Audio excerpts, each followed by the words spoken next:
My first video introducing the Anker Solix F3000 was staged to tell a story, one based on decades of experiences using gas generators. I wanted to show the downsides of relying solely on a gas generator and highlight newer, easier, more reliable methods for backup power. Can you relate to this?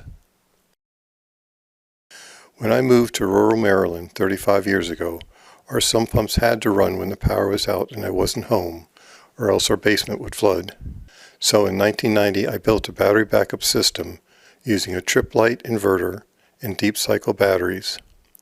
It worked well for many years, and that same inverter is still sold today on Amazon. I later added gas generators. First was a small, ugly, but reliable gas generator, and later a champion model. I have vivid memories starting them on freezing, windy, chilly nights in my robe, and it's only gotten harder now that I'm in my 70s. In testing the Anker Solix F3000 power station, it powered a large refrigerator freezer for 24 hours and still had 24% battery left. Recharging took just over 90 minutes. That's a good result. You can also add up to 3 expansion batteries for a longer runtime. Having multiple power sources is a good strategy, especially when critical needs are on the line.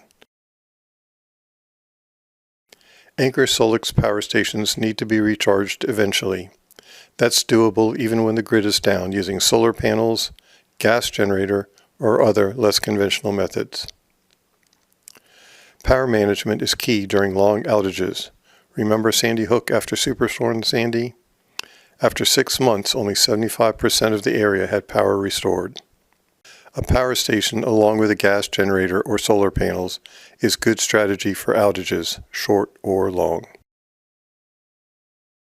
I also tested the Anker Solix C1000. It powers my smaller, more efficient medication fridge for almost 12 hours, meaning I need to recharge it at least twice a day. That's manageable in a pinch, but less than half the time of the F3000. I signed up for the $1,000 off early bird promotion. You can do that too by going to ankersolix.com/F3000.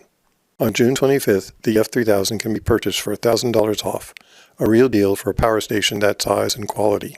I researched many of the major brands. Anker stands out. I've trusted their chargers for over a decade, and their power stations hit the right balance of quality, features, build, and price. I should point out that the yellow highlighted models are just the ones that I've been interested in lately. I've followed Anker power stations for some time now. They're all good. The power, size, weight, and prices vary. Study them for yourself and you may find your perfect model. I'll share some details about the F3000 soon, including the ports and connectivity options. I just watched a new YouTube video by Benjamin Salstrom. He connected 12 solar panels and was able to max out the generous PV input capacity on the F3000. Well done, Ben. Take a look by clicking on the link. And until next time, enjoy your days under the sun.